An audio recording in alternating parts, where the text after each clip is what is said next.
Hi hello ಎಲ್ರಿಗೂ ನಮಸ್ತೆ. Welcome to mister D picture YouTube channel. ನಾನು ಸೌಜನ್ಯ ಅಶೋಕ್. ಸೊ ಇವತ್ತೀಚಿನ ನಮ್ಮ ದಿನಮಾನಗಳಲ್ಲಿ ನಾವೆಲ್ಲರೂ ಕೂಡ ಹೊಸ ಹೊಸ ಸ್ಥಳಗಳಿಗೆ ಹೋಗಿ ಅದನ್ನು ಎಕ್ಸ್ಪ್ಲೋರ್ ಮಾಡೋದು ಒಂದು ಟ್ರೆಂಡ್ ಆಗಿಬಿಟ್ಟಿದೆ. ಆದರೆ ನಾವು ಹೋಗುವಂಥ ಎಲ್ಲ ಸ್ಥಳಗಳನ್ನು ಕೂಡ ಮುಂದಿನ ಪೀಳಿಗೆಗೆ ಸಂರಕ್ಷಣೆ ಮಾಡಬೇಕು ಅನ್ನೋದನ್ನು ಎಷ್ಟು ಜನ ಗಮನಿಸ್ತೀವಿ? ಎಸ್. ಸೊ ಹೀಗೆ ನಮ್ಮ ಬಳಿ ಇರ್ತಕ್ಕಂಥ ಎಲ್ಲ ಪಾರಂಪರಿಕ ಸ್ಥಳಗಳನ್ನು, ಐತಿಹಾಸಿಕ ಸ್ಥಳಗಳನ್ನು ಉಳಿಸ್ಕೊಂಡು ಬೆಳೆಸ್ಕೊಂಡು ಹೋಗೋದು ನಮ್ಮದೇ ಜವಾಬ್ದಾರಿ ಎನ್ನುವಂಥ ಒಂದು ಅದ್ಭುತ ಥೀಮಿನೊಂದಿಗೆ ಕನ್ನಡದಲ್ಲಿ ಬರ್ತಾ ಇರುವಂಥ ಒಂದು ಹೊಸ ಚಿತ್ರ ಸ್ವಪ್ನ ಮಂಟಪ. ಇವತ್ತು ಈ ಚಿತ್ರದ ಚಿತ್ರತಂಡ ನಮ್ಮೊಟ್ಟಿಗಿದ್ದಾರೆ. ಬನ್ನಿ ಅವ್ರನ್ನ ಕಾರ್ಯಕ್ರಮಕ್ಕೆ ಬರಮಾಡ್ಕೊಳ್ಳೋಣ. ಮೊದಲನೇದಾಗಿ ಕನ್ನಡ ಸಾಹಿತ್ಯ, ಸಿನಿಮಾ, ಚಳುವಳಿ, ಆಂದೋಲನ, ಸಾಂಸ್ಕೃತಿಕ ಕ್ಷೇತ್ರ ಎಲ್ಲದರಲ್ಲೂ ಕೂಡ ತಮ್ಮದ ನಿಲುವುಗಳ ಮುಖಾಂತರ ಇವತ್ತು ಮೇರು ವ್ಯಕ್ತಿತ್ವವಾಗಿ ಹೊರಹೊಮ್ಮಿರುವಂತಹ ಬರಗೂರು ರಾಮಚಂದ್ರಪ್ಪ ಅವರು ನಮ್ಮೊಟ್ಟಿಗಿದ್ದಾರೆ. ಸರ್ ನಮಸ್ತೆ, ಕಾರ್ಯಕ್ರಮಕ್ಕೆ ಪ್ರೀತಿಯ ಸ್ವಾಗತ. ಹಾಗೆಯೇ ಧಾರಾವಾಹಿಗಳಾಗಿರ್ಬೋದು, ಸಿನಿಮಾ ಆಗಿರ್ಬೋದು, ಸಾಹಿತ್ಯ ಕ್ಷೇತ್ರ ಆಗಿರ್ಬೋದು, ಕಥೆ ಡಬ್ಬಿಯ ಮುಖಾಂತರ ಇಡೀ ಸಾಹಿತ್ಯ ಡಬ್ಬಿಯನ್ನೇ ತಮ್ಮಲ್ಲಿ ಅಳವಡಿಸಿಕೊಂಡಿರುವಂತಹ ರಂಜನಿ ರಾಘವನ್ ನಮ್ಮೊಟ್ಟಿಗಿದ್ದಾರೆ. ನಮಸ್ತೆ ಮೇಡಮ್, ಕಾರ್ಯಕ್ರಮಕ್ಕೆ ಪ್ರೀತಿಯ ಸ್ವಾಗತ. ಸೊ ಹಾಗೆ ಈ ಚಿತ್ರದ ಮತ್ತೋರ್ವ ನಿರ್ಮಾಪಕರಾಗಿರುವಂತಹ ನಟರಾಜ್ ಶಿವ ಅವರು ನಮ್ಮೊಟ್ಟಿಗಿದ್ದಾರೆ. ಸರ್ ನಮಸ್ತೆ, ಕಾರ್ಯಕ್ರಮಕ್ಕೆ ಪ್ರೀತಿಯ ಸ್ವಾಗತ. ಹಾಗೆ ಚಿತ್ರದ DOP ಆಗಿರುವಂತಹ ನಾಗರಾಜ್ ಅದ್ವಾನಿ ಸರ್ ನಮ್ಮೊಟ್ಟಿಗಿದ್ದಾರೆ. ನಮಸ್ತೆ ಸರ್, ಕಾರ್ಯಕ್ರಮಕ್ಕೆ ಪ್ರೀತಿಯ ಸ್ವಾಗತ. ಎಲ್ಲರೂ ಹೇಗಿದ್ದೀರಾ ಸರ್? ಹೇಗಿದ್ದೀರಾ ಮ್ಯಾಮ್? ಖುಷಿಯಾಗಿದ್ದೀವಿ. ಇವತ್ತು ಬೆಳಗ್ಗೆಯಿಂದ ನಮ್ಮ ಸಿನಿಮಾ ಬಗ್ಗೆ ಇಂಟರ್ವ್ಯೂ ಕೊಡ್ತಾ ಯಾವಾಗ ರಿಲೀಸ್ ಆಗುತ್ತೆ, ಜನರು ಹೇಗೆ ರೆಸ್ಪಾಂಡ್ ಮಾಡ್ತಾರೆ ಅಂತ ನಿರೀಕ್ಷೆ ಕಾಯ್ತಾ ಇದ್ದೀವಿ. ಓಕೆ. ಸೊ ಹಾಗೆ ನಮ್ಮ ಜೊತೆ ಸರ್ ಇದ್ದಾರೆ. ತುಂಬ ನರ್ವಸ್ ಆಗ್ತದೆ ಬಹಳ, ಯಾಕಂದರೆ ಪ್ರೀತಿಯ ಶಿಷ್ಯ ನಾನು ನಿಮ್ಮ ಎಲ್ಲ ಕಥೆಗಳಿಗೆ, ಕವನಗಳಿಗೆ, ಕಥಾ ಸಂಕಲನಗಳಿಗೆ. ಸರ್ ಆ್ಯಕ್ಚುಲಿ ಅಷ್ಟೆಲ್ಲ ಕಥೆಗಳಿದೆ. ಈಗ ಆಲ್ರೆಡಿ ಸಾಕಷ್ಟು ಕಥೆಗಳನ್ನ ನೀವು ಸಿನಿಮಾ ಮಾಡಿದ್ದೀರಾ. ಯಾಕೆ ಈ ಒಂದು ಸಿನಿಮಾ ಕಥೆಯಾಗಿ ತರಬೇಕು ಅಂತ ಅನಿಸಿದ್ದು ಯಾಕೆ ನಿಮಗೆ ಅಂತ? ಇಲ್ಲ, ಸಿನಿಮಾ ಅಂದಾಗ ಯಾವುದಾದ್ರೂ ಒಂದು ಕತೆ ಬೇಕೇ ಬೇಕಲ್ವಾ? ಸೊ ಹಾಗಾಗಿ ಬೇರೆ ಬೇರೆ ಸಂದರ್ಭದಲ್ಲಿ ಬೇರೆ ಬೇರೆ ಕಥೆಗಳನ್ನು ನಾವು ಯೋಚನೆ ಮಾಡ್ತಾ ಇರ್ತೀವಿ. ಇದು ನಾನು ಈ ಸುಮಾರು ಕಾಲು ಶತಮಾನದ ಹಿಂದೆ ಬರೆದಂಥ ಒಂದು ಕಾದಂಬರಿ. ಇದು ಸ್ವಪ್ನ ಮಂಟಪ ಅಂತ ಸುಧಾ ಪತ್ರಿಕೆಯಲ್ಲಿ ಧಾರಾವಾಹಿಯಾಗಿ ಪ್ರಕಟ ಆಗಿತ್ತು. ಅದನ್ನು ಹಿಂದೆ ಒಂದು ಸಿನಿಮಾ ಮಾಡಬೇಕು ಅಂತೇಳಿ ನಾನು ಅದರ ಚಿತ್ರಕಥೆ ಸಹ ಬರೆದಿದ್ದೆ. ನಾನು ಹಿಂದೆ ನಿಜವಾಗಲಿದೆ, ಮೊದಲಲ್ಲ. ಸೊ ಚಿತ್ರಕಥೆ ಬರೆದು ಇಟ್ಟಿದ್ದೆ. ಆಗ ಒಬ್ಬರು ಸಿನಿಮಾ ಮಾಡಬೇಕು ಅಂತಿದ್ರು. ಆಮೇಲೆ ಏನಾಯಿತು, ನನಗೇನೇನು ಇಲ್ಲ, ಇನ್ನೊಂದು ಸಿನಿಮಾ ಮಾಡೋಣ, ಇದನ್ನು ಹಾಗೆ ಎತ್ತಿಟ್ಬಿಡೋಣ, ಸ್ಕ್ರಿಪ್ಟೆಲ್ಲ ರೆಡಿ ಮಾಡಿಬಿಟ್ಟು ಆ ಸಂದರ್ಭಕ್ಕೆ ಅನುಕೂಲ ಆಗುವಂಥ ಇನ್ನೊಂದು ಸಿನಿಮಾ ಮಾಡಬೇಕು ಅಂತ ಅನ್ನಿಸ್ತು. ಇದನ್ನು ಎತ್ತಿಡೋದಕ್ಕೆ ಮುಖ್ಯವಾದ ಕಾರಣ ಆಗಿದ್ದೇನು ಅಂತಂದರೆ, ಭಾಳ ಮುಖ್ಯವಾಗಿ ಶಿವರಾಜ್ ಕುಮಾರ್ ಅವರು ಒಂದು ಡೇಟ್ಸ್ ಕೊಟ್ಟರು. ನಾನು ಯಾವಾಗಲೂ ಕೂತಿದ್ದಾಗ ಅವರ ಕುರುಬನ ರಾಣಿ ಅನ್ನೋ ಸಿನಿಮಾಕ್ಕೆ ನಾನು ಕೆಲಸ ಮಾಡ್ತಿರುವಾಗ ಶಿವರಾಜ್ ಕುಮಾರ್ ಅವರಿಗೆ ಈ ಬುಡಕಟ್ಟು ಜನಾಂಗದವರ ಒಂದು ಎಳೆನ ಹೇಳಿದೆ ಅಷ್ಟೇ, 5 ನಿಮಿಷನೂ ಇಲ್ಲ. ಸರ್ ಇದನ್ನು ಸಿನಿಮಾ ಮಾಡಿಬಿಡೋಣ ಅಂತ ತಕ್ಷಣ ಅವರು. ಸೊ ಹಾಗಾಗಿ ಏನು ಮಾಡಿದೆ, ನಾನು ಇದನ್ನ ಪಕ್ಕಕ್ಕಿಟ್ಟು ಹಗಲು ವೇಷ ಸಿನಿಮಾ ಮಾಡಿದೆ. ಆಗ ಅವರೇ ನಾಯಕರಾಗಿದ್ದರು. ಸೊ ಅದನ್ನ ಮಾಡಿ ಇದು ಹಾಗೆ ನಿಂತು ಹೋಗ್ಬಿಡ್ತದೆ. ಸೊ ಈ ಸಿನಿಮಾ ಬೇಸಿಕಲಿ ಮೊದಲೇ ಬರಬೇಕಾಗಿತ್ತು ವಾಸ್ತವ ಹಾಗೆ ನಿಂತೋಗಿತ್ತದು. ಮತ್ತೆ ಈ ಕಥೆಯನ್ನು ತಗೊಂಡು ಸಿನಿಮಾ ಮಾಡಬೇಕು ಅಂತ ಮಧ್ಯೆ ಅನ್ನಿಸ್ತಿಲ್ಲ. ಬೇರೆ ಬೇರೆ ಚಿತ್ರಗಳನ್ನು ಆ ಸಂದರ್ಭಕ್ಕೆ ನನಗೆ ಮಾಡಬೇಕು ಅಂತ ಅನಿಸಿದ್ದನ್ನು ನಾನು ಮಾಡ್ತಾ ಬಂದಿದ್ದೀನಿ. ಸೊ ಈಗೇನು ಅನ್ನಿಸ್ತು, ಭಾಳ ಹಿಂದೆ ಮಾಡಿ ಹಾಗೆ ಬಿಟ್ಟಿದ್ನಲ್ಲ ಅಂಥೇಳಿ ಮತ್ತೊಂದು ಸಾರಿ ಸ್ಕ್ರಿಪ್ಟ್ ನೋಡಿದೆ. ಬಟ್ ಅದನ್ನು ತುಂಬ ಬದಲಾಯಿಸಿದೆ ನಾನು. ಇವತ್ತಿನ ಸಂದರ್ಭಕ್ಕೆ ಅನುಗುಣ ಹಾಗೆ ಕಾದಂಬರಿಯಲ್ಲೇ ಕೆಲವು ಬದಲಾವಣೆ ತಂದೆ. ಹಿಂದಿನ ಸ್ಕ್ರಿಪ್ಟನ್ನು ಪೂರ್ತಿ ತೆಗೆದಾಕ್ಬಿಟ್ಟೆ, ಹೊಸದಾಗಿ ಸ್ಕ್ರಿಪ್ಟ್ ಬರೆದೆ. ಇವತ್ತು ಇದು ಅಗತ್ಯ ಇದೆ ಅಂತ ಅನ್ನಿಸ್ತು. ಯಾಕೆ ಅಂತಂದರೆ, ಈ ಜಾಗತೀಕರಣದ ಸಂದರ್ಭದ ಒಳಗಡೆ ಯಾರು ಯಾವುದನ್ನು ಕಬಳಿಸ್ತಾರೆ ಅಂತ ಹೇಳೋಕ್ಕಾಗೋದಿಲ್ಲ. ಈ ಆರ್ಥಿಕ ಅಧಿಕಾರ ಜಾಸ್ತಿ, ಪ್ರಜಾಪ್ರಭುತ್ವ ಅಂತ ನಾವು ಕರಿತೀವಿ. ಆದರೆ ನಮ್ಮನ್ನು ಆಳ್ತಾ ಇರೋದು ಈ ದೇಶದಲ್ಲಿ ಆರ್ಥಿಕ ಅಧಿಕಾರ ಅಂತಲೇ ನನಗೆ ಅನಿಸೋದು. ಸಾಂಸ್ಕೃತಿಕವಾಗಿ ಭಾಳ ಶ್ರೀಮಂತರು ಎಲ್ಲ ಸರಿ. ನಾವು ಯಾವಾಗ ಆರ್ಥಿಕತೆ ಅನ್ನೋದು ಬಹಳ ಮುಖ್ಯ, ನಿಜ. ಆರ್ಥಿಕ ಪ್ರಜಾಪ್ರಭುತ್ವ ಅಂತಲೇ ಅಂಬೇಡ್ಕರ್ ಅವರು ಹೇಳ್ತಾರೆ. ಸಾಮಾಜಿಕ ಪ್ರಜಾಪ್ರಭುತ್ವ, ಆರ್ಥಿಕ ಪ್ರಜಾಪ್ರಭುತ್ವ, ಈ ರಾಜಕೀಯ ಪ್ರಜಾಪ್ರಭುತ್ವ, ಆರ್ಥಿಕ ಪ್ರಜಾಪ್ರಭುತ್ವನೂ ಭಾಳ ಮುಖ್ಯ. ಆದರೆ ಅದೇ ಮೇಲ್ಗೈ ಪಡೆದಾಗ ಏನಾಗ್ಬೋದು ಅಂತಂದರೆ, ಎಷ್ಟೋ ಸಾರಿ ನಮ್ಮ ಅಸ್ಮಿತೆ ನಾಶ ಆಗುತ್ತೆ. ಯಾಕೆಂದರೆ ಅಲ್ಲಿ ಲಾಭವಷ್ಟೇ ಮುಖ್ಯ ಆಗುತ್ತೆ. ನಮ್ಮ ಮನೋಧರ್ಮದಲ್ಲಿ ಒಂದು ವ್ಯಾಪಾರಿ ಇದು ಸೇರ್ಕೊಂಡ್ಬಿಡುತ್ತೆ ಪೂರ್ತಿ. ವ್ಯಾಪಾರಿ ಮನೋಧರ್ಮ ಆಗೋದು ಬೇರೆ, ವ್ಯಾಪಾರಿಯ ಅಂಶ ಇರೋದು ಬೇರೆ.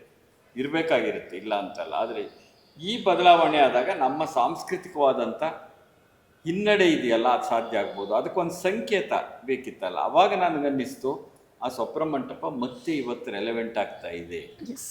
ಅಂತ ಅನಿಸ್ತು. ಹಾಗಾಗಿ ಅದನ್ನು ಕೈಗೆತ್ಕೊಂಡೆ, ಕೆಲವು ಬದಲಾವಣೆ ಮಾಡಿದೆ, ಹೊಸದಾಗಿ ಚಿತ್ರಕಥೆಯನ್ನು ರಚಿಸಿದೆ.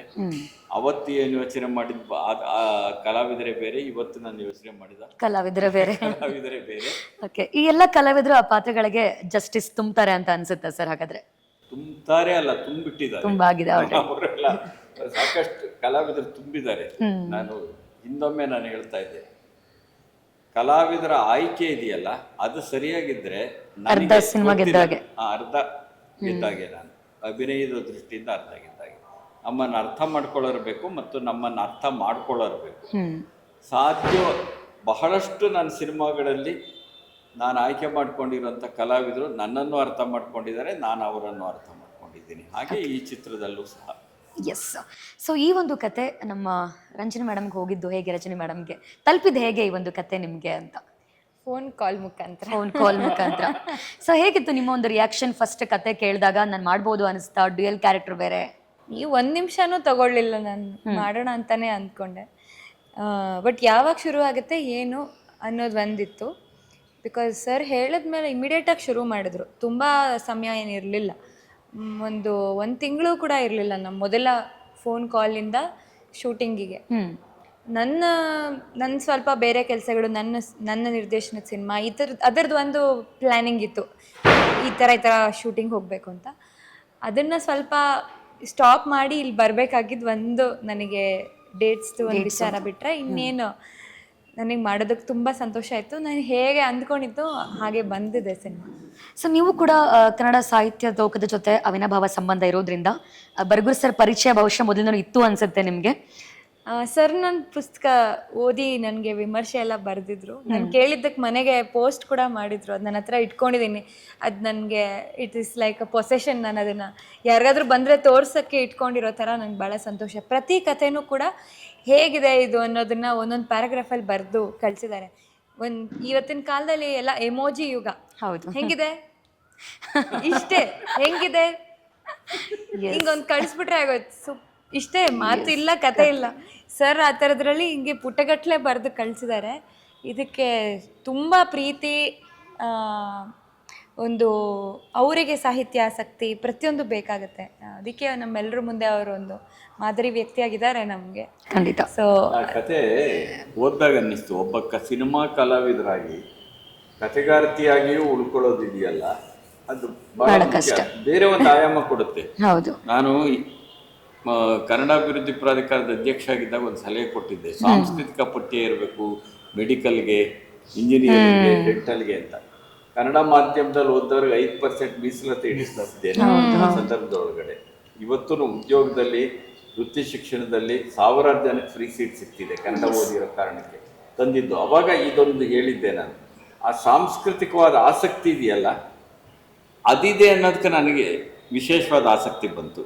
ಪುಸ್ತಕ ಕೊಟ್ಟಾಗ ನಾನು ಅದನ್ನು ಓದ್ಬಿಟ್ಟು ನನಗೆ ಆಸಕ್ತಿ ಬರದೇ ಇದ್ದಿದ್ರೆ, ನನಗೆ ಸರಿಯಲ್ಲ ಅಂತ ಅನಿಸಿದ್ರೆ ನಾನು ಸರಿಯಲ್ಲ ಅಂತ ಹೇಳದೇ ಇರ್ಬೋದು, ಆದರೆ ಬರಿತಿರ್ಲಿಲ್ಲ ಒಂದು. ಆದರೆ ಅವರು ಬರೀ ಕಥೆಗಾರ್ತಿಯಾಗದೆ ಪಾತ್ರಕ್ಕೂ ಸಹ ಒಂದು ಜೀವ ತುಂಬಿದ್ರು. ಇವರು ವಿಜಯ ರಾಘವೇಂದ್ರ, ಸುಂದರರಾಜು, ಆಮೇಲೆ ಅನೇಕರು ಹೊಸ ನನ್ನ ಸ್ನೇಹಿತರಿದ್ದಾರೆ, ಸುಂದರರಾಜ್ ಅರಸು, ರಾಜಪ್ಪ ದಳವಾಯಿ, ರಜನಿ ಅಂತ ಒಬ್ಬ ಒಳ್ಳೆ ನನ್ನ ಹಿಂದೆ ಒಂದು ಸಿನಿಮಾದಲ್ಲಿ ಮಾಡಿದ್ರು ಅವರು, ರಜನಿ ಅವರು ಮಹಾಲಕ್ಷ್ಮಿ ಅಂತ ಒಬ್ಬ ಹೊಸ ನಟಿ, ಇವರೆಲ್ಲ ಸೇರಿ ಎಲ್ಲರೂ ಚೆನ್ನಾಗಿ ಮಾಡಿದ್ದಾರೆ. ಎಲ್ಲರೂ ಈ ಒಂದು ಹೊಸ ನಿರ್ದೇಶನ ಮಾಡುವಾಗ ನಾನು ಬೇರೆ ಇಂಟರ್ವ್ಯೂ ಮಾಡುವಾಗ ಅಲ್ಲಿ ತುಂಬ ಹೇಳ್ತಾ ಇದ್ರು, Bargur sir is very particular, ಹಾಡುಗಳು ಅಂದರೆ ಹಿಂಗೆ ಇರಬೇಕು, ಅಭಿನಯ ಅಂದರೆ ಹೀಗೆ ಇರಬೇಕು ಅಂತ. ಸೊ ನಿಮ್ಮ ಒಂದು ಅನುಭವ ಹೇಗಿತ್ತು ಇವ್ರ ಜೊತೆ ಕೆಲಸ ಮಾಡುವಾಗ ಅಂತ? ಸರ್ ಆಗಲೇ ಹೇಳಿದ್ರಲ್ಲ, ನಮ್ಮ ಭಾವನೆಗಳು ಅಥವಾ ನಮ್ಮ ಏನಿದೆ, ನಮ್ಮ ಮನಸ್ಸೇನಿದೆ ಇಬ್ರಿಗೂ ಅರ್ಥ ಆಗ್ಬೇಕಂತ, ಕಲಾವಿದ್ರಿಗೂ ಡೈರೆಕ್ಟ್ರಿಗೂ ಇಬ್ರಿಗೂ ಅರ್ಥ ಆಗಬೇಕು ಅಂತ. ಈಗ ನನ್ನ ಮೆಂಟಾಲಿಟಿ, ಸರ್ ಮೆಂಟಾಲಿಟಿ ಒಂದೇ ಥರ ಇರ್ತಿತ್ತು. ಸೊ ನನಗೆ ನಾನು ಆಯ್ಕೆ ಮಾಡ್ಕೊಂಡಿದ್ದು ವ್ಯಕ್ತಿತ್ವ ನನಗೆ ಸರಿ ಅನಿಸ್ತು. ಹಂಗಾಗಿ ನಾನು ಬಂದು ಎಷ್ಟು ವರ್ಷ ಆಯ್ತು ಈಗ ಸರ್? ಅದು 24 ವರ್ಷ ಆಗಿದೆ ಚಿಕ್ಕ ಇಯರ್ಲಿ. 24 ವರ್ಷದಿಂದ ನನಗೆ ಈ ಮೊನ್ನೆ ಬಂದಂಗೆ ಅನಿಸ್ತಾ ಇದೆ. ಆಮೇಲೆ ಪ್ರತಿ ದಿನನೂ ಸೊ ಅವ್ರು ಬೇರೆ ಬೇರೆ ಆಗಿದೆ ಸಿನಿಮಾ, ಬರೀ ಸಿನಿಮಾ ಮಾತ್ರ ಅವ್ರು ಬೇರೆ ಬೇರೆ ಕ್ಷೇತ್ರ. ಸಿನಿಮಾ ಅವ್ರಿಗೆ ಒಂದು 20% ಇರಬೇಕಷ್ಟೇ, 80% ಬೇರೆ ಕ್ಷೇತ್ರದಲ್ಲಿ ಅವ್ರು ತೊಡಗಿಸ್ತಾರೆ. ಸೊ ನಾನು ಅಷ್ಟು ಕ್ಷೇತ್ರದಲ್ಲೂ ಒಂದೊಂದು ಚೂರು ಅವ್ರ ಹತ್ರ ತಿಳ್ಕೊಂಡು ಸೊ ನಮ್ಮನ್ನು ನಾನು ಪಾಲಿಷ್ ಮಾಡ್ಕೊಂಡು ಹೋಗ್ತೀನಿ.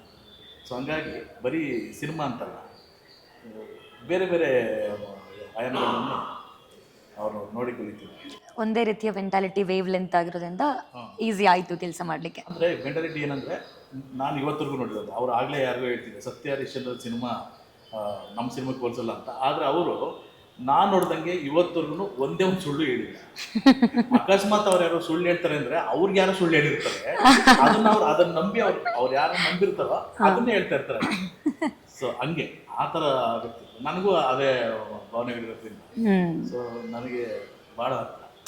ಓಕೆ ಸರ್, ಹೇಗಿತ್ತು ನಿಮ್ಮ ಒಂದು ಅನುಭವ ಸರ್ ಜೊತೆ ಕೆಲಸ ಮಾಡುವಾಗ? ಎಲ್ಲೆಲ್ಲ ಶೂಟಿಂಗನ್ನು ಮಾಡಿದ್ದೀರಾ ಅಂತ ಸರ್? ಇದು ಸಾಧ್ಯತೆ 14ನೇ ಸಿನಿಮಾ, 14 ಸಿನಿಮಾ ಮಾಡಿದ್ವಿ. ಸೊ ಪ್ರತಿ ಸಲ ಮಾಡಿದಾಗ ಲೊಕೇಶನ್ ನೋಡ್ತೀವಿ, ಲೊಕೇಶನ್ ಏನೇನು ಬೇಕು ಎಲ್ಲ ಅದೆಲ್ಲ ನೋಡಿ, ಆಮೇಲೆ ಇದಕ್ಕೆ ಸ್ವಪ್ನ ಮಂಟಪ ಒಂದು ಸೆಟ್ ಹಾಕ್ಬೇಕಂತ. ಸೊ ಬೇರೆ ಕಡೆಲ್ಲ ನೋಡಿದ್ವಿ. ಕಡೆ ಯಾವ ಊರ್ಲ ಹತ್ರ ಹೋದ್ವಿ, ಬೆಟ್ಟ ಗಿಟ್ಟ ಇದೆ ಸುತ್ತ ಯಾವ ಎಲೆಕ್ಟ್ರಿಕ್ ಪೋಲ್ ಬರಲ್ಲ ಅಂತ ಡಿಸೈಡ್ ಮಾಡಿ ಹೊಸಮನೆ ಮೂರ್ತಿ ಅಂತ ಲಾಡ್ ಅವರು ಅದ್ಭುತವಾದ ಸೆಟ್ ಹಾಕಿ ಇದಕ್ಕೆ ಅನುಗುಣವಾಗಿ ಸೆಟ್ಟಿತ್ತು. ಶೂಟಿಂಗಲ್ಲೇ ಸಾಕಷ್ಟು ಆರ್ಟಿಸ್ಟ್ಗಳೇ ಇದು ಇಲ್ಲಿ ನಾವು ನೋಡೇ ಇರಲಿಲ್ಲ, ಈ ಮಂಟಪ ಇಲ್ಲಿ ಇಷ್ಟು ದಿವಸ ಬೆಂಗಳೂರು ಹತ್ರ ಇದ್ದೇ ನಾವು ನೋಡಲಿಲ್ಲ ಅಂತ. ಆರ್ಟಿಸ್ಟ್ಗಳಿಗೆ ನಿಜವಾದ ಮಂಟಪ ಅಂತ ಅನಿಸ್ತಾರೆ, ಅಷ್ಟು ರಿಯಲಿಸ್ಟಿಕ್ ಆಗಿ. ಓಕೆ, ಅದು ಹೊಸಮನೆ ಮೂರ್ತಿ ಅಂತ ಕಲಾ ವಿನ್ಯಾಸಕಾರ ಅವ್ರು ಮಾಡಿದ್ದು. ಇವನ್ ಸಿನಿಮಾ ಬೆಂಗಳೂರು ಅಂತಾರಾಷ್ಟ್ರೀಯ ಚಿತ್ರೋತ್ಸವದಲ್ಲಿ ಸಿನಿಮಾ ಪ್ರದರ್ಶನ ಆಯ್ತು. ಇದು ಅದು ನೋಡಿದವರು ಪ್ರೇಕ್ಷಕರು ಹೇಳ್ತಿದ್ರಂತೆ, ಇದೆಲ್ಲಿದೆ ನಾವು ನೋಡಿ ಬರಬೇಕು, ಹೋಗಿ ನೋಡ್ಕೊಂಡ್ ಬರ್ತೀವಿ ಅಂತ. ಬೇಸಿಕಲಿ ಒಂದು ಕಾಲ್ಪನಿಕವಾಗಿರಂತ ಒಂದು ಸೆಟ್ ಅನ್ನ ಹಾಕಿರೋದು. ಅಂದ್ರೆ ಅದೇ ಕಾಲ್ಪನಿಕ ಕಥೆ, ಕಾಲ್ಪನಿಕ ಕಥೆಯ ಆಶಯ ವಾಸ್ತವಿಕ, ಕಾಂಟೆಂಪರರಿ ಮತ್ತು ವಾಸ್ತವ ರಿಯಾಲಿಟಿ ಏನು ಅಂತಂದ್ರೆ ಇಂಥವೆಷ್ಟೋ ಸಪನ ಮಂಟಪಗಳಿವೆ, ಎಷ್ಟೋ ಮಂಟಪ ಇವೆ, ಎಷ್ಟೋ ಸ್ಮಾರಕಗಳಿವೆ. ಹಂಪೆ ಇರ್ಬೋದು, ಲಕ್ಕುಂಡಿ ಇರ್ಬೋದು, ಚಿತ್ರದುರ್ಗ ಇರ್ಬೋದು, ಮಧುಗಿರಿ ಏಕಶಿಲಾ ಪರ್ವತ, ಇಡೀ ಏಷ್ಯಾದಲ್ಲಿ ಇರುವಂಥ ಬಹುದೊಡ್ಡ ಏಕಶಿಲಾ ಪರ್ವತ, ಈ ಥರದ ಅನೇಕ ಇದಾವಲ್ಲ, ಇವೆಲ್ಲ ಇವೆ ಅವು. ಆ ಥರ ಇದೊಂದು ಆ ಕಥೆಯಲ್ಲಿ ಕಾಲ್ಪನಿಕ ಅಷ್ಟೇ, ಆದ್ರೆ ಅದೊಂದು ಪ್ರತಿನಿಧಿ, ಅದು ನಮ್ಮ ದೇಶದಲ್ಲಿರುವಂಥ ಸ್ಮಾರಕಗಳ ಒಂದು ಪ್ರತಿನಿಧಿ ಅಷ್ಟೇ. ಆದ್ರಿಂದ ಅದು ರಿಯಾಲಿಟಿನೇ. ಎಸ್, ಖಂಡಿತ. ಹಾಗೆ ರಂಜನಿ ಮೇಡಮ್, ಈಗಾಗಲೇ ನೀವು ವಿಜಯ ರಾಘವೇಂದ್ರ ಸರ್ ಜೊತೆ ಒಂದಷ್ಟು ಒಳ್ಳೆ ರೀತಿಯ ಒಡನಾಟ ಇತ್ತು.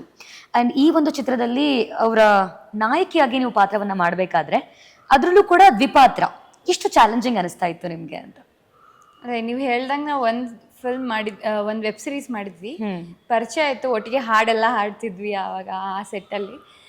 ಬಟ್ ಈಗ ಈ ಸಿನಿಮಾ ಮಾಡಿದಾಗ ಅವ್ರ ಪರ್ಸ್ನಲ್ ಲಾಸ್ ಆ ಒಂದು ಸಮಯದಲ್ಲಿದ್ದರು.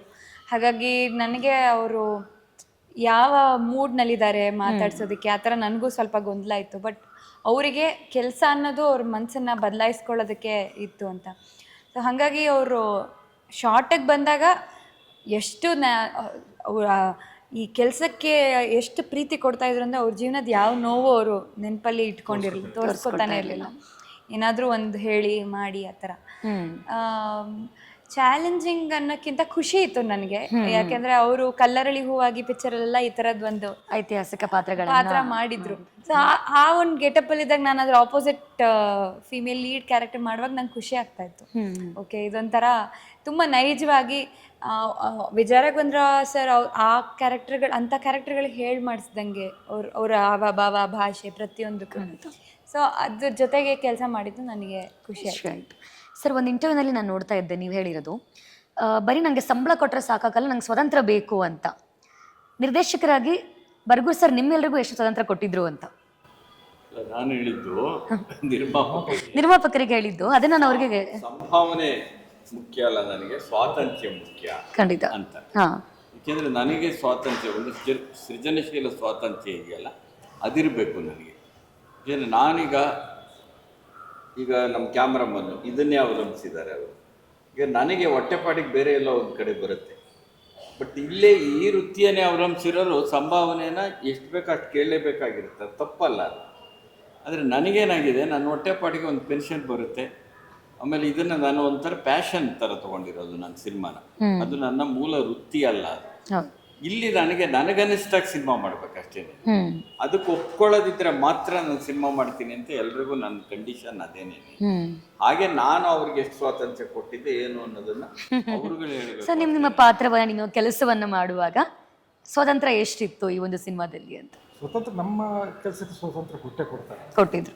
ಕೊಡ್ತಾರೆ. ಆಮೇಲೆ ನಾವೇನು ನೀಡಿದ್ದು ಅವ್ರ ಹತ್ರ ನಾವು ಹೋಗೇ ಹೋಗ್ತೀವಿ. ಅಂದರೆ ಅವ್ರು ಏನು ಅಂದ್ಕೊಂಡಿರ್ತಾರೋ ಅಲ್ಲಿ ಅವ್ರು ರೀಚ್ ಆಗಂಗೆ ನಾವು ಪ್ರಯತ್ನ ಮಾಡ್ತೀವಿ. ಲೈಟಿಂಗ್ ಆಗಲಿ ಅಥವಾ ಫ್ರೇಮಿಂಗ್ ಆಗಲಿ. ಆಮೇಲೆ ಅವರು ಕ್ಯಾಮರಾ ಬಂದು ನೋಡೋಂಗಿಲ್ಲ, ಅವ್ರಿಗೆ ಅಷ್ಟು ಕಾನ್ಫಿಡೆಂಟ್ ಚೆನ್ನಾಗಿ ಮಾಡ್ತಾರೆ. ಅಲ್ಲ, ಅವ್ರು ಬಂದು ಫ್ರೇಮ್ ನೋಡೋದಿಲ್ಲ. ಸೊ ನಿಮ್ಮ ಕೆಲಸ ನೀವು ಮಾಡಿ ಕರೆಕ್ಟಾಗಿ ಮಾಡಿದ್ದೀರಿ ಅಂತ ಹೇಳಿದ್ರೆ ಅವ್ರು ಕಾನ್ಫಿಡೆಂಟ್ ಬಂದಾದ್ಮೇಲೆ ಸೊ ಆಮೇಲೆ ಫೈನಲ್ ಆಗಿ ಇನ್ನೇನು ಪಕ್ಕ ಎಲ್ಲ ಫೈನಲ್ ಶೂಟ್ ಮಾಡ್ತಿದ್ದೀವಿ ಅಂದಾಗ ಫೈನಲ್ ಮಾಡ್ತಾರೆ. ಓಕೆ. ಈ ಸಿಸ್ಟಮಲ್ಲಿ ಸಂವಿಧಾನದ ಪ್ರಕಾರ ಒಂದು ಫೆಡರಲ್ ಸ್ಟೇಟ್ ಅಂತೀವಲ್ಲ ನಾವು, ಬೇರೆ ಬೇರೆ ರಾಜ್ಯಗಳಿರುತ್ತೆ, ಅವಕ್ಕೊಂದು ಸ್ವತಂತ್ರ ಅಸ್ತಿತ್ವ ಇರುತ್ತೆ, ಆದರೆ ಎಲ್ಲ ಸೇರಿ ಒಂದು ದೇಶ. ಹಾಗೇನೆ ಕ್ಯಾಮ್ರಾಮನ್ ಅದಕ್ಕೊಂದು ಅಸ್ತಿತ್ವ ಇದೆ, ಅಭಿನಯ ಕಲಾವಿದರು ಒಂದು ಅಸ್ತಿತ್ವ ಇದೆ, ಸಂಕಲನಕ್ಕೊಂದು ಅಸ್ತಿತ್ವ ಇದೆ, ಕಲಾ ವಿನ್ಯಾಸಕ್ಕೊಂದು ಅಸ್ತಿತ್ವ ಇದೆ, ನೃತ್ಯಕ್ಕಿದೆ, ಇಲ್ಲಿ ಬರೋ ಎಲ್ಲ ವಿಭಾಗಗಳು ಇದೆಯಲ್ಲ, ಸಂಗೀತ, ಅವಕ್ಕೆ ಅದರದೇ ಆದಂಥ ಒಂದು ಸ್ವತಂತ್ರ ಅಸ್ತಿತ್ವ ಇದೆ. ಆದರೆ ಇವೆಲ್ಲವೂ ಸೇರಿ ಒಂದು ಕೇಂದ್ರ ಪ್ರಜ್ಞೆಗೆ ದುಡಿಬೇಕಾಗಿರುತ್ತೆ. ಸೊ ಅದರಿಂದ ಇದೊಂದು ಒಕ್ಕೂಟ ಕಲೆ ಅಂತಲೇ ನನ್ನ ಲೇಖನನೇ ಬರೆದಿದ್ದೀನಿ, ಫೆಡರಲ್ ಆರ್ಟ್. ಹಾಗಾಗಿ ಅವ್ರಿಗೆ ಅವರ ಇದಕ್ಕೆ ಎಷ್ಟು ಸ್ವಾತಂತ್ರ್ಯ ಬೇಕು ಆ ಸ್ವಾತಂತ್ರ್ಯ ಬಳಸ್ಕೊಳ್ಳೋದು. ಈಗ ಇವರು ಅಭಿನಯಿಸಬೇಕು, ನನಗೆ ಈ ಥರ ಇದೆ ಈ ದೃಶ್ಯ ಅಂತ ನಾವು ಹೇಳ್ತೇವೆ. ಅದನ್ನು ನಾನು ಹೇಳಿದ ಅಭಿನಯ ಮಾಡಿ ತೋರಿಸಿದ್ದು ಅಂತ ಅಷ್ಟೇ ಅಲ್ಲ, ಅದನ್ನು ಇಂಪ್ರೂವೈಸ್ ಮಾಡೋದಿದೆಯಲ್ಲ, ಅವ್ರ ಕಲಾ ಶಕ್ತಿ ಮೇಲೆ ಡಿಪೆಂಡ್ ಆಗಿರುತ್ತದೆ. ಅದನ್ನ ಇಂಪ್ರೂವೈಸ್ ಮಾಡ್ತಾ ಹೋಗ್ಬೋದು, ಅದು ಅವ್ರಿಗೆ ಸೇರಿದ್ದು. ಆ ಸ್ವಾತಂತ್ರ್ಯ ಅವ್ರಿಗೆ ಕೊಡಬೇಕು, ಅವ್ರಿಗೆ ಸ್ವತಂತ್ರ ಕೊಡಬೇಕು. ಇಲ್ಲಿ ನೀನು ಹಿಂಗೆ ಹೆಜ್ಜೆ ಇಡು, ನೀನು ಹೀಗೆ ಮಾಡು, ನಾನು ನೋಡಿ ಈ ಥರ ಇದೆ ಈಗ ನಡ್ಕೊಂಬಂದಿದ್ದೀನಿ. ಒಬ್ಬೊಬ್ಬರ ಶರೀರದ ಭಾಷೆ ಒಂದೊಂದು ರೀತಿ ಇರುತ್ತೆ, ನೀವು ಅದನ್ನು ಗಮನಿಸ್ಬೇಕು. ಭಾಷೆ ಮತ್ತು ಶರೀರದ ಭಾಷೆ ಒಂದೊಂದು ರೀತಿ ಇರುತ್ತೆ. ಸೊ ಅದು ಆ ಸ್ವಾತಂತ್ರ್ಯ ಅವ್ರಿಗಿರುತ್ತೆ, ನಾವು ಹೇಳಬೇಕಷ್ಟೇನೆ ಹೀಗೆ ಅಂತ ಅಲ್ವಾ. ಅವಾಗ ಏನಾಗುತ್ತೆ, ಈ ಬರೆಸ್ದಂಗಿರುತ್ತೆ, ಆ ಸ್ವಾತಂತ್ರ್ಯ ಅವ್ರಿಗೆ ಇದ್ದೇ ಇರುತ್ತೆ. ಕ್ಯಾಮ್ರಾಮನ್ಗೆ ನನಗೆ ಈ ಥರ ಇಲ್ಲಿಂದ ಶುರುವಾಗಿ ಹೀಗಾಗಬೇಕು ನೋಡಿ ಅಂತ ಹೇಳಿರ್ತೀವಿ. ಸೊ ಅವರೆಲ್ಲ ರೆಡಿ ಮಾಡಿ ಎಲ್ಲ ಆದಮೇಲೆ ಇವ್ರು ಹೇಳಿದಾಗೆ ನಾನು ಕೊನೆಯಲ್ಲಿ ಮಾನಿಟ್ರಲ್ಲಿ ನೋಡ್ತೀನಿ ಸಣ್ಣ ಪುಟ್ಟ ವ್ಯತ್ಯಾಸ. ಅಂದರೆ ಅವ್ರ ಮೇಲೆ ನಂಬಿಕೆ ಇರುತ್ತೆ, ಪರಸ್ಪರ ನಂಬಿಕೆ ಇಲ್ಲದೇ ಇದ್ದರೆ ನಾವು ಸಿನಿಮಾ ಮಾಡೋಕ್ಕಾಗಲ್ಲ. ಹಾಗಾಗಿ ನಾನು ಒಕ್ಕೂಟ ಕಲೆ ಅನ್ನೋದ್ರಲ್ಲಿ ನಂಬಿಕೆ ಇರೋರು. ಅದರ ಕೇಂದ್ರ ಪ್ರಜ್ಞೆಯ ಕೆಲಸ ಮಾಡೋರು ಯಾರು ಅಂದರೆ ನಿರ್ದೇಶಕ. ಅದೆಲ್ಲವನ್ನು ತಂದು ಒಂದು ಕೇಂದ್ರಕ್ಕೆ ಸ್ವಪ್ನ ಮಂಟಪನ ಆ ಥರ ಮಾಡಿದ್ದೀವಿ. ಸ್ವಪ್ನ ಮಂಟಪ ಒಂದು ಒಕ್ಕೂಟ ಶ್ರಮದಿಂದಲೇ ನಿರ್ಮಾಣ ಆಗಿರೋಂಥ ಒಂದು ಸಿನಿಮಾ. ಸೊ ಈ ಒಂದು ಚಿತ್ರದ ನಾಯಕಿಯ ಪಾತ್ರ ಸಮಾಜ ವಿಜ್ಞಾನವನ್ನ ಬೋಧನೆ ಮಾಡ್ತಕ್ಕಂಥವ್ರು ಅಂತ. ರಂಜನಿ ಮೇಡಮ್ಗೆ ಈ ಒಂದು ಟೀಚರ್ ವೃತ್ತಿ ಬಳುವಳಿಯಾಗಿ ಬಂದಿದ್ದ ಹೇಗೆ ಅಂತ? ನನಗೆ ಚಿಕ್ಕ ವಯಸ್ಸಿಂದಾನು ಕ್ಲಾಸಲ್ಲಿ ಲೀಡರ್ ಆಗೋದು, ಬೋರ್ಡ್ ಮೇಲೆ ಬರೆಯೋದು, ಡಸ್ಟರ್ ತಗೊಂಡು ಅಳಿಸೋದು, ಎಲ್ಲರನ್ನೂ ಒಂದು ಗುಂಪು ಕಟ್ಟಿ ಆ ಲೀಡರ್ಶಿಪ್ ತುಂಬ ಇಷ್ಟ ಆಯಿತು. ನಾನು ಟೀಚರ್ ಪಾತ್ರಗಳು ಮಾಡೋಕ್ಕೆ ಮುಂಚೆ ಬೇರೆ ಬೇರೆ ಪಾತ್ರನೂ ಮಾಡಿದ್ದೀನಿ ನಾನು, ಸಿನಿಮಾಗಳಲ್ಲಿರ್ಬೋದು, ಧಾರಾವಾಹಿ. ಆದರೆ ಒಂದು ಟೀಚರ್ ಮಾಡಿದ್ಮೇಲೆ ಥರ ಎಲ್ರಿಗೂ ಇಷ್ಟ ಆಗ್ಬಿಟ್ಟಿದೆ ಅಂತ ಕಾಣುತ್ತೆ. ಮತ್ತು ನನ್ನ ವ್ಯಕ್ತಿತ್ವದಲ್ಲಿ ಎಲ್ಲೋ ಒಂದು ಕಡೆ ಆ ಒಂದು ಭಾಗನೂ ಇದೆಯೋ ಏನೋ ಒಂದು ವಿಚಾರ ಹೇಳಿದ್ರೆ ಮೋಸ್ಟ್ಲಿ ಟೀಚರ್ ಥರನೇ ಹೇಳ್ತೀನಿ ಅಂತ. ಸೊ ಅದು ಒಂಥರ ಹಾಗೆ ಬಂದಿದೆ. ಇಲ್ಲಿ ದ್ವಿಪಾತ್ರ ಇರೋದ್ರಿಂದ ಐತಿಹಾಸಿಕ ಪಾತ್ರ, ಕಾಂಟೆಂಪ್ರರಿ ಒಂದು ಪಾತ್ರ, ತಯಾರಿ ಅವಶ್ಯಕತೆ ಇತ್ತ ಅಥವಾ ನೀವೇನ ತಯಾರಿ ಮಾಡ್ಕೊಂಡ್ರಿ ಅಂತ ಈ ಒಂದು ಚಿತ್ರಕ್ಕೆ? ತಯಾರಿ ಅಂತಂದರೆ ಮನೆಗೆ ಹೋಗಿ ತಯಾರಿ ಮಾಡೋದು. ಒಂದಷ್ಟು ವರ್ಷಗಳು ನಾವು ಕಲಾವಿದೆಯಾಗಿ ಬಂದ ಮೇಲೆ ತಯಾರಿ ಏನಿದ್ರು ಮಾನಸಿಕವಾಗಿರುತ್ತೆ ಅಂತ ಕಾಣುತ್ತೆ. ಇನ್ನು ಇವಾಗ ನಾವು ಆ್ಯಕ್ಟಿಂಗ್ ಕ್ಲಾಸ್ಗೆ ಹೋಗ್ತಾ ಇದೀವಿ, ಕ್ಯಾಮ್ರಾ ಸೆನ್ಸ್ ಏನು, ಲುಕ್ ಏನು, ಈ ಥರ ಇದ್ದಾಗ ಅದು ಬೇರೆ. ಇವಾಗ ಗೊತ್ತಾಯಿತು, ಈಗ ನೆಕ್ಸ್ಟ್ ಇನ್ನೊಂದು ಸೆಟ್ಟಿಗೆ ಹೋಗ್ತೀನಿ, ಈ ಥರ ಪಾತ್ರ. ಆ ಥರ ಇದ್ದಾಗ ಕೆಲವೊಂದು ಸಲ ನಾವು ಇವಾಗ ಪೌರಾಣಿಕ ಸಿನಿಮಾಗಳನ್ನ ನೋಡಿ ಅವ್ರು ಹೇಗೆ ಆ್ಯಕ್ಟ್ ಮಾಡ್ತಿದ್ದಾರೆ ಅಂತ ನೋಡೋದುಂಟು. ಬಟ್ ಈ ಚಿತ್ರದಲ್ಲಿ ಬಂದಾಗ ನಾನು ಆನ್ ಸ್ಪಾಟೇನೆ, ಬಟ್ ತುಂಬ ಯೋಚನೆ ಮಾಡ್ತದೆ. ಜೊತೆಗೆ ಸರ್ ಇದ್ರು ಗೈಡ್ ಮಾಡೋದಕ್ಕೆ, ಹಿಂಗೆ ಮಾಡಿ ಅಂತ. ಸೊ ಯಾ ಸರ್ ಒಂದೊಂದು ಸೀನ್ ಎಕ್ಸ್ಪ್ಲೇನ್ ಮಾಡಬೇಕಾದ್ರೆ ಫಸ್ಟ್ ಇನ್ಕ್ಲೂಡಿಂಗ್ ಕ್ಯಾಮ್ರಾಮನ್ನು, ಟೆಕ್ನಿಷಿಯನ್ನು, ಆ ಸೀನಲ್ಲಿ ಯಾರ್ಯಾರು ಕೆಲಸ ಮಾಡ್ತಾರೆ ಎಲ್ಲರೂ ಅಷ್ಟೇ, ಎಲ್ಲರನ್ನೂ ಕೂರಿಸ್ಕೊಂಡು ಆ ಒಂದು ಸೀನು ಅದಕ್ಕಿಂತ ಹಿಂದೆ ಏನಾಗಿತ್ತು, ಇದು ಮುಂದೆ ಏನಾಗುತ್ತೆ, ಇವಾಗ ಏನಾಗುತ್ತೆ, ಇದನ್ನು ತುಂಬ ಚೆನ್ನಾಗಿ ಎಕ್ಸ್ಪ್ಲೇನ್ ಮಾಡ್ತಾರೆ. ಅದು ಹೆಂಗೆ ಅಂತಂದರೆ ಕ್ಲಾಸ್ ರೂಮಲ್ಲಿ ಪ್ರೊಫೆಸರ್ ಕತೆ ಪಾಠ ಮಾಡ್ದಂಗೆ ಇರುತ್ತದು. ಕನ್ನಡ ಅಧ್ಯಾಪಕರು ಬೇರೆ. ಅಲ್ಲ, ಅದು ಮುಗಿದ ತಕ್ಷಣ ಪ್ರಿಪೇರ್ ಆಗ್ಬಿಡ್ತಾರೆ. ಅದು ಒಂಥರ ಪೂರ್ತಿ ರನ್ ಥ್ರೂ ಮಾಡಿಸ್ಬಿಟ್ಟು ನನಗೆ ಪರ್ಟಿಕ್ಯುಲರ್ ಆಗಿ ಆ ಸಿಚುವೇಶನ್ ಬಹಳ ಇಷ್ಟ. ಅದನ್ನ ನಾನು ಯಾವಾಗಲೂ ಮಿಸ್ ಮಾಡ್ಕೊಳ್ಳಲ್ಲ. ಬೇರೆ ಏನೇ ಕೆಲಸ ಇದ್ರು ಶೂಟಿಂಗ್ ಮಾಡೋಕ್ಕಿಂತ ಮುಂಚೆ ಕತೆ ಎಕ್ಸ್ಪ್ಲೈನ್ ಮಾಡ್ತಾರಲ್ಲ, ಅದನ್ನ ಮಿಸ್ ಮಾಡ್ಕೊಳ್ಳದೆ ಪಕ್ಕದಲ್ಲೆಲ್ಲ ಕೂತ್ಕೊಂಡು ಅವ್ರು ಏನೇನು ಹೇಳ್ತಾರೋ ಅದನ್ನ ಗಮನಿಸ್ತಾ ಇರ್ತಾರೆ. ಅದೇ ಅವ್ರಿಗೆ ಇವರು ಕಲಾವಿದರ ಒಳಗಡೆಗೆ ಆಳುವಾಗಿ ಕೂತ್ಕೊಳ್ಳೋದಕ್ಕೆ ಭಾವನೆಗಳು ಅದೇ ಮುಖ್ಯ ಕಾರಣ. ಸೊ ಆ ಕೆಲಸನ ಎಲ್ಲ ನಿರ್ದೇಶಕರು ಮಾಡಲ್ಲ. ಸುಮ್ಮನೆ ಅಸೋಸಿಯೇಟ್ ಯಾರೋ ಡೈಲಾಗ್ ಕೊಟ್ಬಿಡ್ತಾರೆ, ಅವ್ರೇನೋ ಓದ್ಕೊಡ್ತಾರೆ, ಅವ್ರವ್ರ ಫೀಲಿಂಗ್ಸ್ ಅಲ್ಲಿ ಏನಿರೋದು ಹಂಗಂಗೆ ಓದ್ಕೊಂಡಿರ್ತಾರೆ. ಹಂಗಿರಲ್ಲ. ಆ ಸ್ಪಾಟ್ ಅಲ್ಲಿ ಸರ್ ಫೀಲಿಂಗ್ ಏನಿದೆ ಆ ಫೀಲಿಂಗ್ ಇಟ್ಕೊಂಡೆ ಅದನ್ನ ಹೇಳಿರ್ತಾರೆ. ಹಂಗಾಗಿ ಕಲಾವಿದರಿಗೆ ಆಕ್ಟ್ ಮಾಡೋದು ಭಾಳ ಈಸಿ ಆಗುತ್ತೆ. ಸರ್, ನಿಮ್ಮೊಂದು ತುಂಬ ಫೇಮಸ್ ಕೋಟ್ ನಂಗೆ ಭಾಳ ಇಷ್ಟ ಆ್ಯಕ್ಚುಲಿ. ನೀವೊಂದು ಕಡೆ ಹೇಳ್ತೀರಾ, ಬ್ರಹ್ಮಪುತ್ರ ಗಂಗಾ ನದಿಗಳು ಮಾತ್ರ ಶ್ರೇಷ್ಠ ಅಲ್ಲ, ನಮ್ಮೂರಿನ ಹಳ್ಳ ಕೊಳ್ಳಗಳು ನಮಗೆ ಶ್ರೇಷ್ಠನೇ. ಶ್ರೀಗಂಧ ಮರ ಮಾತ್ರ ಶ್ರೇಷ್ಠ ಅಲ್ಲ, ಜಾಲಿ ಮರವು ಕೂಡ ನಮಗೆ ಶ್ರೇಷ್ಠನೇ. ಇಷ್ಟೆಲ್ಲ ನಾವು ಹೇಳಬೇಕಾದ್ರೆ ಅಲ್ಲಿ ಒಂದು ಶೋಷಣೆಗೆ ಒಳಗಾಗಿರುವಂಥ ಒಂದು ಸಮುದಾಯ ಎದ್ದು ಕಾಣಿಸುತ್ತೆ. ಸೊ ಈ ಒಂದು ಚಿತ್ರದಲ್ಲೂ ಕೂಡ ಏನಾದರೂ ಶೋಷಣೆಗೆ ಒಳಗಾಗಿರುವಂಥ ಸಮುದಾಯದ ಮಹತ್ವವನ್ನು ಸಾರುವಂಥ ಕಥೆ ಇರಬಹುದಾ? ಇಲ್ಲ, ಈ ವಸ್ತು ಶೋಷಣೆ ಶ್ರೇಣೀಕರಣ ಇದಕ್ಕೆ ಸಂಬಂಧಪಟ್ಟದ್ದಲ್ಲ. ಇದು ಈ ವಸ್ತುನಲ್ಲಿ ಅಂದರೆ ಶೋಷಣೆ ಬೇಡ ಅಂತ ಹೇಳೋರು ಯಾವಾಗಲೂ ಅದನ್ನೇ ಹೇಳ್ತಾರೆ, ಅದೇ ಥರ ಕತೆ ಬರೀತಾರೆ ಅಂತ ಏನಲ್ಲ. ಅದು ನಮ್ಮ ಒಳಗಡೆ ಇರುವಂಥ ಒಂದು ತಾತ್ವಿಕತೆ ಅಷ್ಟೇನೇನೆ. ಸೊ ಇದು ಸಹ ಬಹಳ ಮುಖ್ಯ. ಅಂದರೆ ಸಾಮಾಜಿಕ ಜವಾಬ್ದಾರಿ ಅನ್ನೋದಿದೆಯಲ್ಲ, ಅದು ಬಹಳ ಮುಖ್ಯ. ನನಗೆ ಪ್ಲೆಕನೋವ್, ನೀವು ಇಂಗ್ಲೀಷ್ ಲಿಟ್ರೇಚರ್ ಓದಿದ್ದೀರಿ, ರಷ್ಯಾದ ಒಬ್ಬ ಲೇಖಕ ಪ್ಲೆಕನೋವ್ ಒಂದು ಆರ್ಟ್ ಆ್ಯಂಡ್ ಸೋಷಿಯಲ್ ಲೈಫ್ ಅನ್ನೋ ಸಿನಿಮಾದಲ್ಲಿ ಒಂದು ಮಾತು ಹೇಳ್ತಾರೆ, ನಾವು ಕಲಾಕಾರರು ಸಾಹಿತಿಗಳು ಜನಗಳಿಂದ ಮನ್ನಣೆಯನ್ನು ಗೌರವವನ್ನು ನಿರೀಕ್ಷೆ ಮಾಡ್ತೀವಿ, ಆದರೆ ಜನ ಜವಾಬ್ದಾರಿಯನ್ನು ನಿರೀಕ್ಷೆ ಮಾಡ್ತಾರೆ ಅಂತ. ಜನಗಳಿಗೆ ಜವಾಬ್ದಾರಿ ಆಗೋದು ಅಷ್ಟೇನೇ. ಸಾಹಿತಿಗಳಾದವರು ಎಲ್ಲರೂ ಜನಗಳಿಗೆ. ಇದರಲ್ಲ ಶೋಷಣೆ ವಿಷಯ ಬರೋದಿಲ್ಲ. ಶೋಷಣೆ ಯಾವ ಥರದ್ದು? ಇನ್ನೊಂದು ಆಯಾಮದ ಶೋಷಣೆ ಇದು. ಆಗಲೇ ಹೇಳಿದ್ನಲ್ಲ, ಯಾವಾಗ ಒಂದು ದೇಶದಲ್ಲಿ ಆರ್ಥಿಕ ಅಹಂಕಾರವೇ ಅಥವಾ ಆರ್ಥಿಕ ಅಧಿಕಾರ ಮೇಲ್ಗೈ ಪಡೆಯುತ್ತೆ, ಏನಾಗ್ಬೋದು ಅಂದರೆ ಇನ್ನು ಉಳಿದಿದ್ದೆಲ್ಲ ಗೌಣ ಆಗುತ್ತೆ. ಒಂದು ಸ್ಮಾರಕವನ್ನು ನಾಶ ಮಾಡ್ತೀವಿ ಅನ್ನೋದು ಸಹ ನಮ್ಮ ಚರಿತ್ರೆಯನ್ನು ಶೋಷಣೆ ಮಾಡೋ ವಿಧಾನ. ಇಲ್ಲಿ ಶೋಷಣೆಗೆ ಬೇರೆ ಅರ್ಥ ಬರುತ್ತೆ, ಸಾಂಸ್ಕೃತಿಕ ಶೋಷಣೆ, ಸಾಂಸ್ಕೃತಿಕ ಶೋಷಣೆ ಅಷ್ಟೇನೆ. ಆ ರೀತಿ ಇದೆ ಇದು. ನೀವು ಹೇಳಿದ್ದಿದೆಯಲ್ಲ, ಅದಾದರೆ ಸೃಷ್ಟಿಯಲ್ಲೂ ನಾವು ವ್ಯತ್ಯಾಸ ಮಾಡ್ತೀವಿ ನೋಡಿ, ಖಂಡಿತ ಅಲ್ವಾ? ಶ್ರೀಗಂಧ ಭಾಳ ಚೆನ್ನಾಗಿದೆ, ಇಲ್ಲ ಅಂತಲ್ಲ, ಆದರೆ ಸೃಷ್ಟಿಯಲ್ಲಿರೋ ಜಾಲಿ ಮರನೇ ಕನಿಷ್ಠ ಅನ್ಬೇಕು. ನಾನು ಶ್ರೀಗಂಧನೇ ನೋಡಿರಲಿಲ್ಲ. ಹೌದೌದು, ಶ್ರೀಗಂಧ ನೋಡೋಕ್ಕೆ ಹೆಂಗೆ ಸಾಧ್ಯ ಇತ್ತು? ನಮ್ಮ ಮೇಷ್ಟ್ರು ಕನ್ನಡ ನಾಡು ಶ್ರೀಗಂಧದ ನಾಡು ಅಂತ ಹೇಳ್ಕೊಡೋರು. ಆದರೆ ಅದು ನಿಜ, ಶ್ರೀಗಂಧ ಕರ್ನಾಟಕದಲ್ಲಿದೆ ಅಂತ ಹೆಮ್ಮೆ ಪಡಬೇಕು ನಾವು, ನಿಜ, ಇಲ್ಲ ಅಂತ ಹೇಳಲ್ಲ. ಆದರೆ ಅದನ್ನು ಹೇಳ್ಕೊಳ್ತಿರೋ ಮೇಷ್ಟ್ರು ಶ್ರೀಗಂಧ ನೋಡಿರಲಿಲ್ಲ, ನಾವು ನೋಡಿರಲಿಲ್ಲ. ನಾವು ನಮ್ಮೂರಲ್ಲಿ ನೋಡಿದ ಜಾಲಿ ಮರ. ಜಾಲಿ ಮರ ಯಾಕೆ ಕನಿಷ್ಠ? ಸೃಷ್ಟಿಯಲ್ಲಿರೋದು ಎಲ್ಲವಕ್ಕೂ ಅದರದೇ ಆದ ಕೆಲಸ ಇರುತ್ತೆ. ಕೋಗಿಲೆ ಮಾತ್ರ ಅಲ್ಲ, ಕೋಗಿಲೆ ಮಾತ್ರ ಅಲ್ಲ, ಕಾಗೆ ಬಗ್ಗೆ ನಾನು ಮಾತಾಡಿ ಕರ್ನಾಟಕದಲ್ಲಿ ಕಾಗೆ ಬಗ್ಗೆ ಅನೇಕ ಕವಿತೆಗಳು ಹುಟ್ಟಿವೆ ಗೊತ್ತಾ? ಹೌದು, ಕೋಗಿಲೆ ಕಂಠಾರ್ ಮಾತು. ಕೋಗಿಲೆಯ ಸಂತತಿಯನ್ನು ಹೆಚ್ಚಿಸೋದೇ ಕಾಗೆ. ಕೋಗಿಲೆ ಕಾಗೆಯ ಗೂಡಿನಲ್ಲಿ ಹೋಗಿ ಮೊಟ್ಟೆ ಇಟ್ಟಿರುತ್ತೆ, ಅದನ್ನು ಕಾವಿ ಕೂತು ಮರಿ ಮಾಡೋದು ಕಾಗೆ. ಅದರಿಂದ ಕಾಗೆಯ ಕಾರುಣ್ಯ ಇದೆಯಲ್ಲ, ಅದು ನಮ್ಮ ನಿಜವಾದಂತಹ ಇವತ್ತು ಬೇಕಾಗಿರುವಂಥ ಒಂದು ಮೌಲ್ಯ. ಆ ಥರದ ಮೌಲ್ಯನೂ ಇದರಲ್ಲಿ ಹೇಳ್ತೀವಿ ನಾವು. ಮೇಡಮ್ ಬಾಯಿಂದ ಇಲ್ಲಿ ಮಂಜುಳಾ ಅಂತ ಮೇಡಮ್ ಪಾತ್ರ, ಅದರಿಂದ ಅಂಥ ಮಾತುಗಳು ಬರುತ್ತವೆ. ಹಾಗೆ ವಿಜಯ ರಾಘವೇಂದ್ರ ಮಾಡಿರುವಂಥದ್ದು ಬರುತ್ತೆ.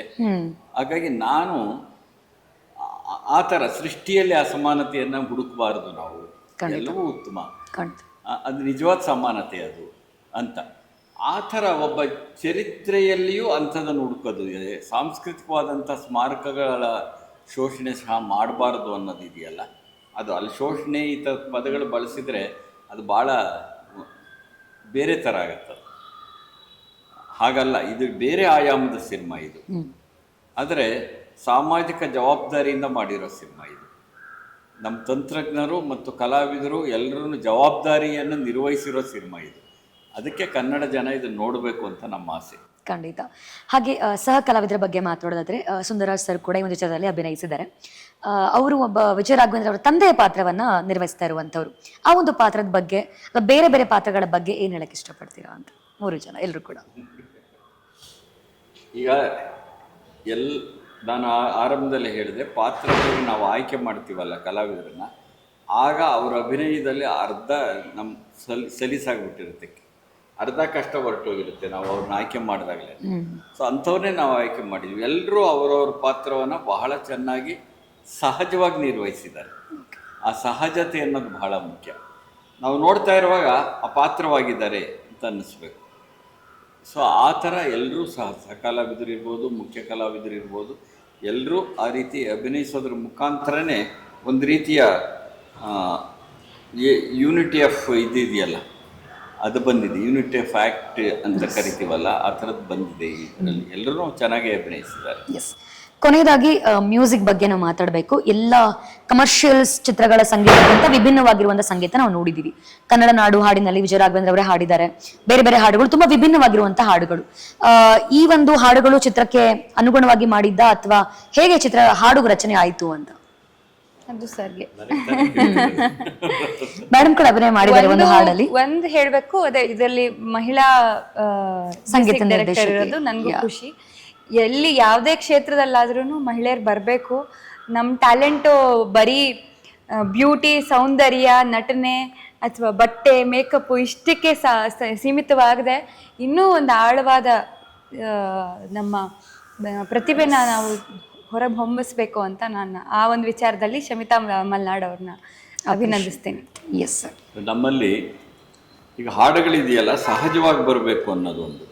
ಈ ಕಲಾತ್ಮಕ ಅಥವಾ ಪರ್ಯಾಯ ಚಿತ್ರಗಳು, ಆಲ್ಟರ್ನೇಟ್ ಸಿನಿಮಾ ಅಂತ ಏನು ಕರಿತಿದ್ವಿ, ಅಥವಾ ಎಕ್ಸ್ಪೆರಿಮೆಂಟಲ್ಲಿ ಯಾವ್ಯಾವ ಹೆಸರಿಂದ ಕರಿತಾ ಬಂದಿದ್ದೀವಿ, ಅದನ್ನೆಲ್ಲ ಅಲ್ಲಿ ಹಾಡುಗಳೇ ಇರಬಾರ್ದು, ಅಸಹಜ ಅನ್ನುವಂಥ ಒಂದು ಭಾವನೆ ಇತ್ತು ಮತ್ತು ಇದೆ. ಈಗಲೂ ಅನೇಕರು ಹಾಕೋದಿಲ್ಲ.